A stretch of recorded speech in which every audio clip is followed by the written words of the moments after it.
Alright, so tonight we're just going to be doing a very simple landscape.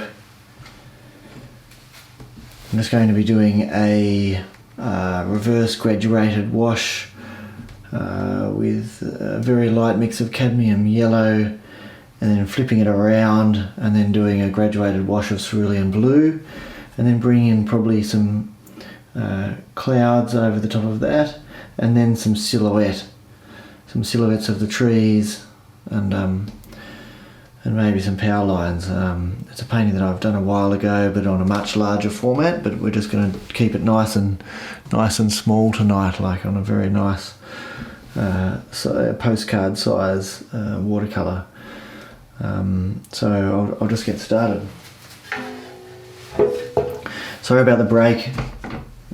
As everyone is aware, the COVID-19 thing is affecting everyone's lives, and I've just been a bit exhausted in the evenings after my day job to come into the studio here and paint. It's funny, I should paint more right now, but I'm painting less. So I'm just going to use this cadmium yellow, but you don't need to use a bowl of wash. You could use some hard palettes if you wanted, of any sort of yellow really. It doesn't have to be cadmium yellow, it could just be any. It could be raw sienna, it could be yellow ochre, it could be just any warm pale colour. So I'm just going to make that nice and quite a light mix. And then what I'm going to do is just tilt this page up a bit, so it's at a bit of an angle, okay? And then we'll just start from the top. Do that. Get a bit of water on this round sable that I'm using. Bit more water. There are other videos that I've got at the beginning on some of these techniques, like on graduated wash. We'll go into more detail, but essentially all I'm doing is just loading up with water. I'm just putting the brush into the vase of water and then just wiping it on the edge, just so a little bit of extra comes off. And I'm keeping this tilted the whole time, and there is a line of water that's appearing at the bottom, and that's just carrying the pigment down the page. And I continue all the way to the bottom.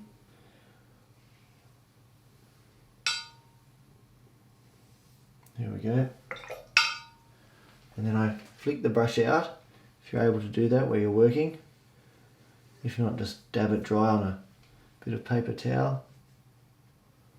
And you can just clean up that bottom bit and then drop it down. And then I can just clean up around the edges if there's anything to clean up around the edges. And then we'll just dry that, and then I'll flip it around the other way. So I'll just dry that right now with a hairdryer.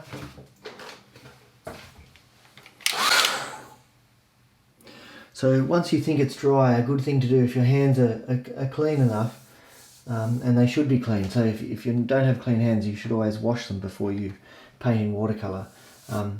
It's good just to feel the page and make sure it's all flat.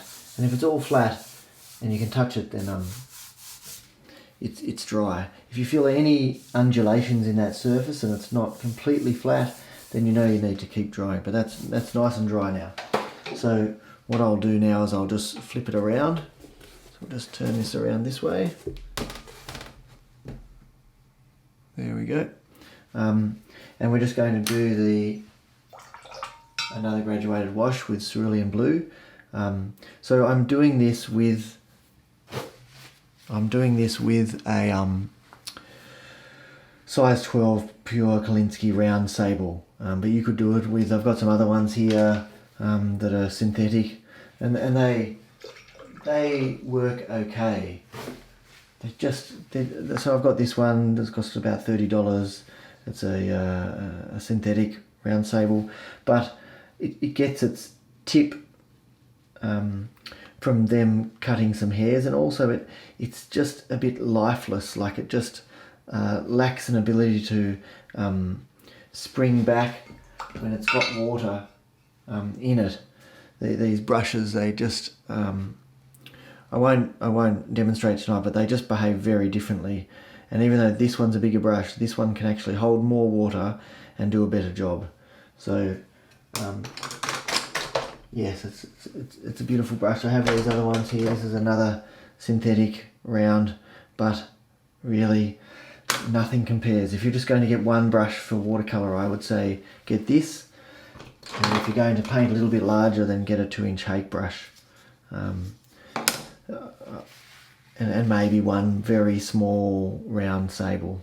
And then you could get some other cheaper brushes, but you know, this one round sable, I would say, is the most important brush that you could own as a watercolourist. So see if you can invest some money in getting a decent one. So the next thing we're going to do is just do the cerulean blue. Again, I'm tilting the page up so that the water, as I place the watercolour on here, it'll run down and make a lip, and then I do it again and then it'll run down, and it just helps it to be a graduated wash in the way that it will be. Oh, it's a pretty thick mix of cerulean blue. So what I'll need to do is I'll put it on the page and then I'll add some water quite quickly, but that's a fair bit of pigment there. So I'll just rinse that out a little bit because it's probably a bit thick for wanting it to behave like this on the page. Sometimes I have my watercolours mixed very thickly so that when I'm painting on a large scale and I'm laying it into the page, that it has a strength of tone. And as you can see, this piece of paper has been damaged, so it's been scratched. I just picked it up out of one of my baskets, and it's why you have to really look after your paper, because as you can see here, that wasn't easily visible on the paper, but could completely destroy a beautiful work that you've just started doing. So very important to look after your paper and not bend it, crease it, mark it. That's why I have a set of map drawers underneath here, old school map drawers I got from a second-hand place in Launceston, Tasmania, and they have served me very well.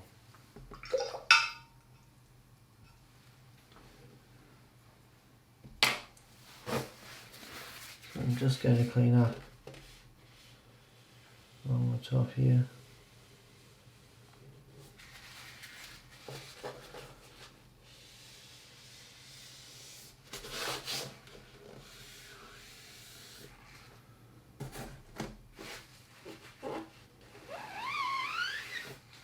There we go, we'll put it down flat. Lovely. And I'll dry it now.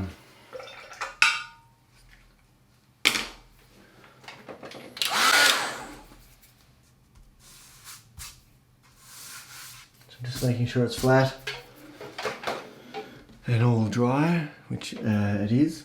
And the next step I'm going to do is just wet the whole lot again. And I'm going to use this nice wide hake brush, which can pretty much just do the whole page in one go, which is pretty nice. But if you had a smaller hake brush, you could just go from the top, or the other thing is you can actually get something like this, unscrew the top or any canister full of water, and then outside just tilt it and then just pour the water over the top. Let it run off a bit and then work on it. That's another way of just wetting the whole surface without disturbing it, but I'll just use this tonight.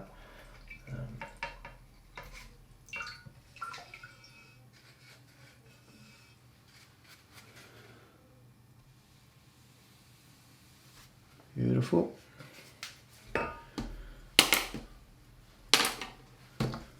Now, I'm coming in with a mix of cobalt blue and light red now to just do a bit of sky. So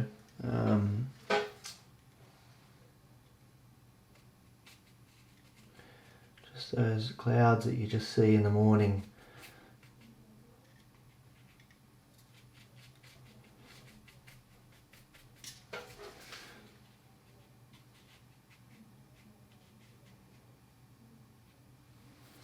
That'll do.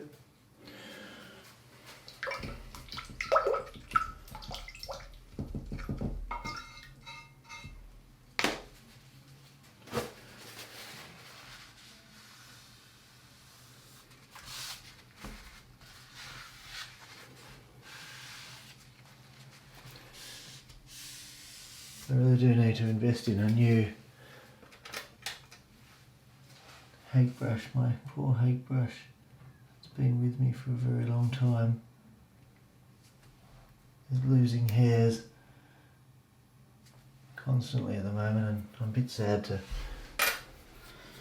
do anything about that.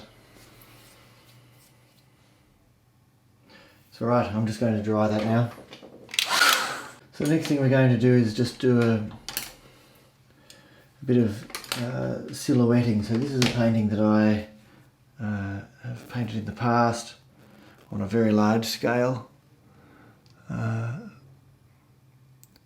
Actually it was called The Morning Commute, and it was just a photo that I took on my way to work one day, really, going down the highway. It was just beautiful, crisp, clear morning.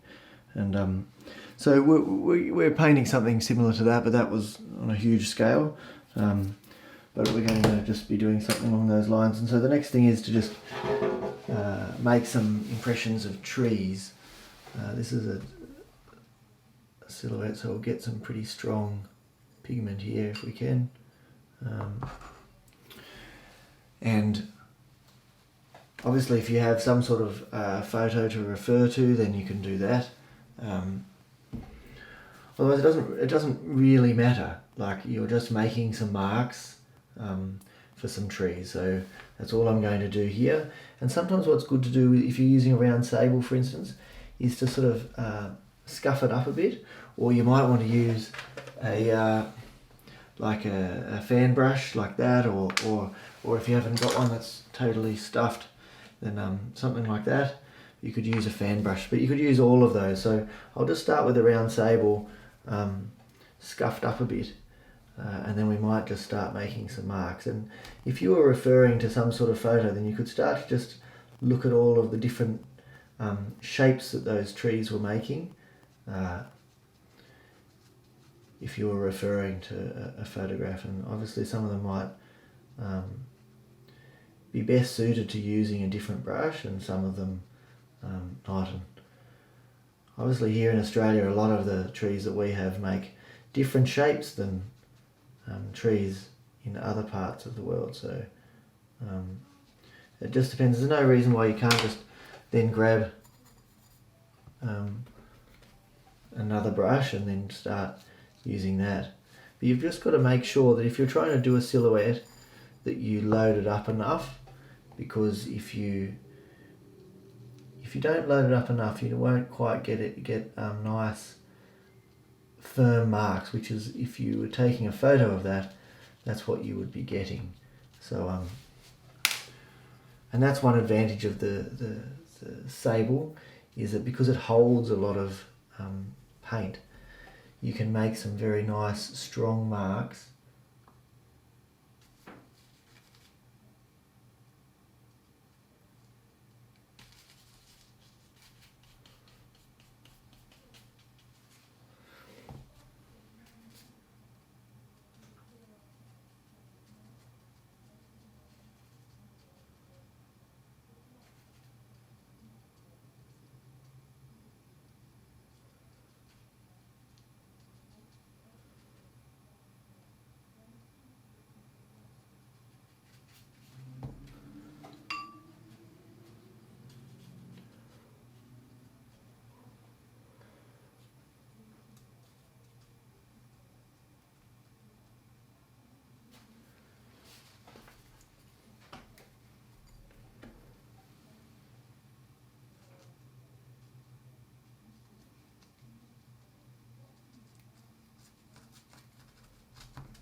If you wanted to, you could grab a grab a knife or something and see if you could either dip it in to be loaded up with pigment, or you could scratch away some lights for some branches if you wanted to do that. Dip it in and you could run a few if you wanted to.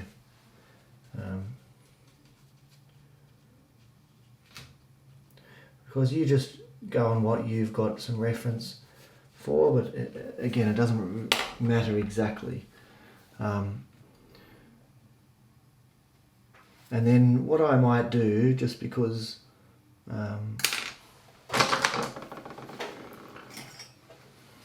of this nice strong line here, I might just turn that into a telegraph pole.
And you've got to be careful, if you get paint on your hand and then you rest it on the paper, then obviously that will be a bad thing.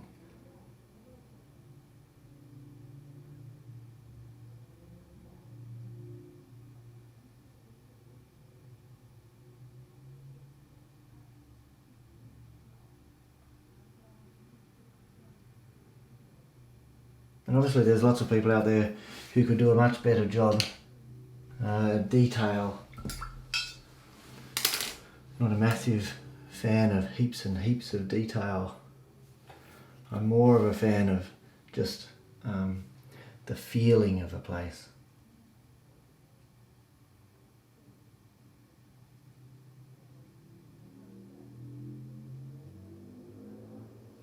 So this is just a rigging brush.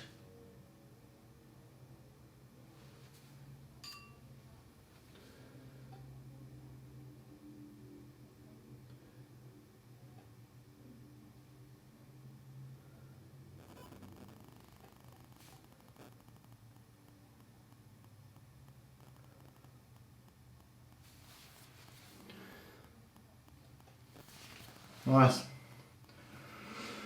Right.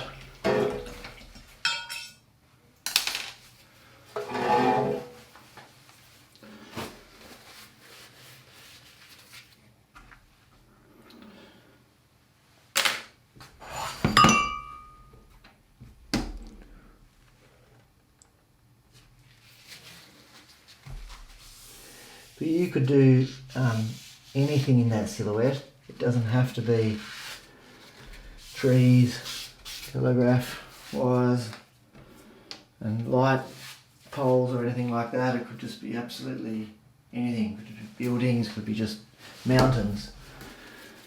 So I'll just dry this. So just to recap what we did, we got some cadmium yellow and did a reverse graduated wash this way, then we dried it.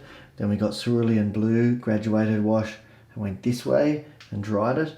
Then we got the mix of light red and cobalt blue and just put in some clouds. But before we put the clouds in, we wet the whole page so that it was wet in wet still. So you could still, of course, do the clouds not wet in wet, but I quite like the softness of the clouds that you get doing it wet in wet. So we wet the pages and we put those clouds in, then we dried it again. And then after we dried that, we then started bringing in these silhouettes with the mix of Winsor blue red shade and light red. If we had have wanted more light just here, just around this area, you know, this is sunrise on my way to work, and if you wanted a bit more light here, then before we put in all the silhouettes, we could have got a spray bottle and just sprayed that out, tilted it up this way, of course, and sprayed it out so that it was just even lighter through here. If we wanted to do that, we could have done that. And we could, if we wanted to see some of this is not as dark as in other areas, we want it completely dark, we could just use a stronger wash or just do another layer of that. If we wanted just complete no variation in tone through here, and I think that's mainly it. And so thanks for joining me tonight. I am going to get back on track and be making at least one video a week, hopefully 2 a week, of just simple small watercolors this size, doing various things. If you'd like to see something, I know someone a while ago had asked for some forests, and the green was their favorite color, so I'll see if I can do one of those in the next week, and then we'll go from there. So thanks for joining me, and if, as per usual, if you've got any questions, then just let me know, and I hope you enjoyed this simple tutorial tonight. And for most of us who are kind of spending a lot of time at home at the moment, then watercolour is a great thing, and you can just do it on your table at home. I might do a few demonstrations over the...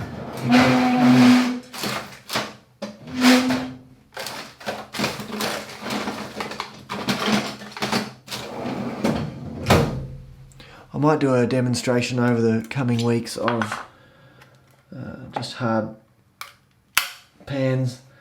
This is one of the ones I've got, and I've got a big Winsor & Newton one too, and we'll just do some painting out of them, because a lot of people, that's how they buy their watercolours, in hard palettes. So we'll do some work on them too over the coming weeks. Alright, thanks very much, and I'll see you later. Bye for now.